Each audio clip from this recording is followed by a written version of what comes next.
நண்பர்களே, நீங்கள் பார்த்து கொண்டிருப்பது உங்கள் கௌசிகா ரிவ்யூ. சரி, வாங்க வீடியோக்குள்ள போய் என்ன நடக்க போகுது அப்படின்னு சொல்லிட்டு பாத்தீங்கன்னா, நம்ம ரேணுகா எப்படி ஆசைப்பட்டாங்களோ எப்படியோ ஒரு வழியா ஒண்ணு இந்த குடும்பத்தை காலி பண்ணணும், இல்லைன்னா டோட்டலா வரத்துக்குள்ள மல்லியை வேணா காலி பண்ணிடணும். குடும்பத்தை காலி பண்ற பிளான்ல நம்ம ரேணுகா தோத்துட்டாங்க. ஆனா மல்லிய பிளான் தீர்த்து கட்டுற பிளான்ல நம்ம ரேணுகா ஜெயிச்சுட்டாங்க. என்னடா சொல்ற அப்படின்னு சொல்லிட்டு பாத்தீங்கன்னா, எல்லாத்துக்கும் சேர்ந்துதான் ஒரு பக்கம் பூஜையை போட்டாங்க. ஆனா அந்த பூஜையில வாண்டடா வந்து மாட்டினது நம்ம மல்லி மட்டும்தாங்க. கரெக்டா எந்த ஒரு விஷயத்தையும் தீர்மானிச்சு செய்யறவங்க நம்ம மல்லி. அவங்க இருந்து சரி, வெண்பா குட்டி இருக்காங்களா, அவங்க ஆசையா ஊட்டினாங்க. ஊட்டி விட்ட உடனே அவங்க பாயாசத்தை 2-3 வாய் சாப்பிட்டாங்க. வெண்பா சாப்பிடலான்னு வந்த போதுதான் அந்த பாயாசத்துல ஒரு பல்லி உந்துக்கிறத பாத்துறாங்க நம்ம ரேணுகா. அடடா, பாயாசத்துல பள்ளியா அப்படின்னு சொல்லிட்டு பயந்து தூக்கி போட்டுறாங்க. அவங்க கையில இருந்தா உடனே எல்லாருக்கும் ஷாக் ஆகுது. ஒரு பக்கம் எல்லாரும் அப்படியே சாப்பிடாம அப்படியே கீழே போட்டுறாங்க. ஆனா நம்ம மல்லி மட்டும் சாப்பிட்டாங்க. இப்ப மல்லி கோவில்ல இருந்து ஒரு பக்கம் பரபரப்பா வேகமா விறுவிறுப்பா ஹாஸ்பிட்டலுக்கு கூட்டிட்டு போயிட்டு இருக்காங்க. ஹாஸ்பிட்டலுக்கு போற வழியிலயும் அவங்களுக்கு எதனா ஆகலாம். ஏன்னா பல்லி விழுந்தது வேற கான்செப்ட். ஆனா அந்த இடத்துல இந்த டேப்லெட்டை போட்டு பாய்சன் ஃபுல்லாவே இருக்கு.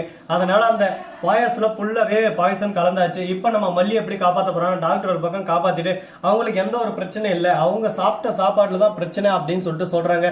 என்ன சார் சொல்றீங்க? அவங்க சாப்பிட்ட சாப்பாட்டுல என்ன பிரச்சனை? அதுல பல்லி விழுந்துட்டு அது ஓகே. ஆனா பல்லி அதெல்லாம் விழுந்தது உண்மைதான். ஆனா பல்லியில இருந்து எந்த ஒரு பாய்சனும் வரல, அந்த பல்லி உயிரோட தான் இருந்துச்சு. ஆனா அதே சமயத்துல இது வாண்டடா யாரோ ஒருத்தர், இது ரொம்பவே பவர்ஃபுல்லான பாய்சன். இந்த பாய்சனை சாப்பிட்டவங்க எப்படி இருந்தாலும் அவங்க வந்து உடனே டெத் ஆக மாட்டாங்க. ஸ்லோவா டெத் ஆவாங்க. அவங்க காலம் அப்படியே சும்மா நீண்டுகிட்டே போகும். கொஞ்சம் கொஞ்சமா அவங்க ஸ்டாமினா குறையும். அதுக்கப்புறம் உடம்பு குறைய, ரத்தம் இழுக்கும். கொஞ்சம் கொஞ்சமா குறைஞ்சு ஒரு வியாதி வந்தவங்க மாதிரி அவங்க இறப்பாங்க. அந்த மாதிரி ஒரு டேப்லெட் தான் இந்த பாய்சன் டேப்லெட். இந்த டேப்லெட் யாருக்கு எப்படி கிடைச்சுன்னு சொல்லிட்டு தெரியல. அதுக்கான வேக்சின் எங்க கிட்ட ஒண்ணு தான் அவைலபிள் இருக்கு. ஆனா அது 10 லட்சம் அப்படின்னு சொல்லிட்டு சொல்றாங்க. சார் 10 லட்சம் இல்ல, 50 லட்சமா இருந்தாலும் ஓகே, ஏன் மல்லிக்காக நான் எதையும் செய்வேன், நீங்க போடுங்க அப்படின்னு சொல்லிட்டு உடனே கேஷ் அங்க பே பண்ணிடுறாரு. ஆனா இந்த இடத்துல தான் ஒரு சிக்கல் வருதுங்க. என்னடா சிக்கல் அப்படின்னு சொல்லிட்டு பார்த்தேன். இவரு கேஷை பே பண்ணலான்னு போகும்போது கோர்ட்ல இருந்து நோட்டீஸ் வந்துட்டு இருக்கு. இவரோட அக்கௌண்ட் எல்லாமே ஒரு பக்கம் இப்போதைக்கு க்ளோஸ்ல தான் இருக்கு. இந்த சொத்து எல்லாமே ராஜேஸ்வரிக்கு சேருமா அல்லது விஜய்க்கு சேருமா அப்படின்ற ஒரு கோர்ட்ல ஒரு கேஸ் போயின்னு இருக்குல்ல. இந்த கேஸ்னால இப்போ வந்து 2 பேருக்கும் சொத்து இல்லாம ஒரு பக்கம் திருவிழா காண போன மாதிரி திருன்னு முடிச்சுட்டு என்ன பண்றது ஏது பண்றதுன்னு சொல்லிட்டு தெரியாம முழிச்சுன்னு இருக்கும் போது நம்ம தலைவன் கதிரேசன் மாசா என்ட்ரி கொடுக்கறாரு. அவரோட என்ட்ரி வேற மாதிரி இருக்கு. அவர் வந்த உடனே என்ன சொல்றாரு அப்படின்னு சொல்லிட்டு பாத்தீங்கன்னா, சரி விஜய், எனக்கு எந்த பிரச்சனை இல்ல, மல்லியை காப்பாத்திட்டு மல்லிக்கு அதுக்கு மேலே காசு கொடுக்க நான் தயார். ஆனா மல்லி இதுக்கு மேல உன்னோட லைஃப்ல வரக்கூடாது. மல்லி இனிமே இன்னும் லைஃப்ல ஒரு பார்ட்டாவே இருக்கக்கூடாது. அவளை டைவர்ஸ் நோட்டீஸ்ல இப்பயே கையெழுத்து வாங்கிக்கணும் அப்படின்னு சொல்லிட்டு சொல்றாங்க. நான் வாக்குறுதி கொடுத்துட்டேன்ல, நான் சொன்ன மாதிரி செய்வேன் அப்படின்னு சொல்லிட்டு சொல்ல ஒரு பக்கம் ரேணுகாவுக்கு ஐயா சந்தோஷம் அப்படின்னு சொல்லிட்டு நினைச்சுன்னு இருக்கீங்க. அப்படியெல்லாம் ஒண்ணுமே இல்லை.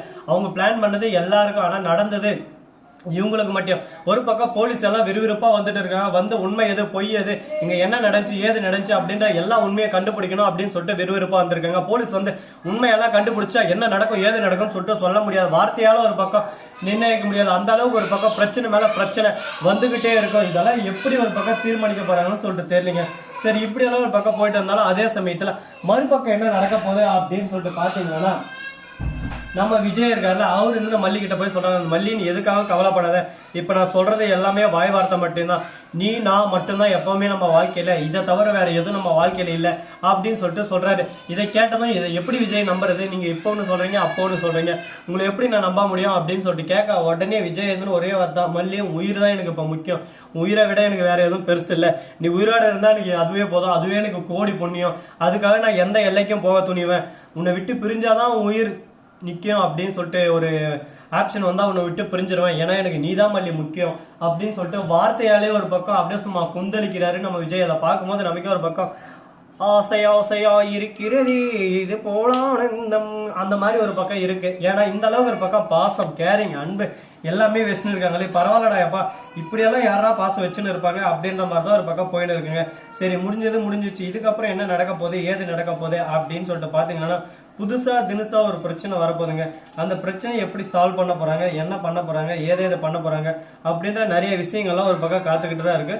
பார்ப்போம். எல்லாத்துக்கும் ஒரு முடிவுன்னு ஒண்ணு இருக்குல்ல, ஆரம்பம்னு ஒண்ணு இருந்தா முடிவுன்னு ஒண்ணு இருக்கும். அது எல்லாத்தையும் ஒரு பக்கம் முடிச்சு வச்சுதான் ஆகணும். முடிச்சு வைக்கலாம் அடுத்த செகண்ட் நம்ம மேல ஏறிக்கான்னு டிங்கட்டி கவுண்டிங் அப்படின்னு சொல்லிட்டு டான்ஸ் ஆடுவாங்க. அதனால முடிஞ்ச வரைக்கும் நாம எல்லாத்தையும் ஒரு பக்கம் நம்மளே ஹேண்டில் பண்ணி ஆகணும். சரி, இதுக்கப்புறம் என்ன நடக்க போகுது அப்படின்னு சொல்லிட்டு பாத்தீங்கன்னா, நம்ம கதிரேசன் இருக்காரு, அவரு வந்து இந்த ஒப்பந்தத்துக்கு ஒத்துக்கிட்டு பணத்தை கொடுத்தாச்சு, இதுக்கப்புறம் எந்த ஒரு பிரச்சனையும் இல்லை, நம்ம வாழ்க்கையில சந்தோஷம் தான், ஆனந்தம் ஆனந்தம் அப்படின்னு சொல்லிட்டு ஆனந்தமா இருக்காங்க. அதே சமயத்தில் ரகு வந்து போன் பண்றாங்க, என்ன ரேணுகா ஒரு வேலை செஞ்சா ஒழுங்கா செய்ய மாட்டியா, நீ முட்டாள்தனமா செஞ்ச வேலையால பார்த்து இப்ப எவ்வளவு பின்விளைவுன்னு சொல்லிட்டு, நீ ஒழுங்கா செஞ்சிருந்தா இந்நேரத்துக்கு அவன் இன்னும் டெட் பாடி ஆகிட்டு இருப்பாங்க குடும்பமே, அதுக்கப்புறம் நாம ஒரு பக்கம் ஜம்மாயா சந்தோஷமா இருந்துக்கலாம்.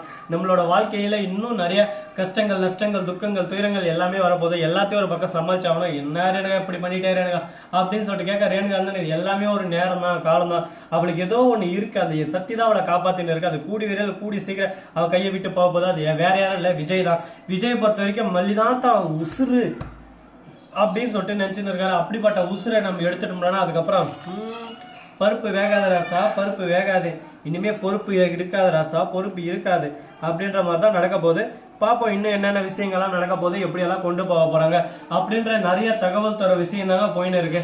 சோ நண்பர்களே, இந்த வீடியோ பிடிச்சிருந்தா லைக் பண்ணுங்க, கமெண்ட் பண்ணுங்க, ஷேர் பண்ணுங்க, டிண்டிங் பெல்ல தட்டி விட்டு போங்க. அப்பதான் நான் போற அடுத்த வீடியோ உங்களுக்கு உடனுக்குடன் நோட்டிபிகேஷன்ல வந்து கொண்டே இருக்கும். மிக்க நன்றி, தேங்க்ஸ் ஃபார் வாட்சிங், டாடா see you, நன்றி வணக்கம், வந்தனம் வருக தருக.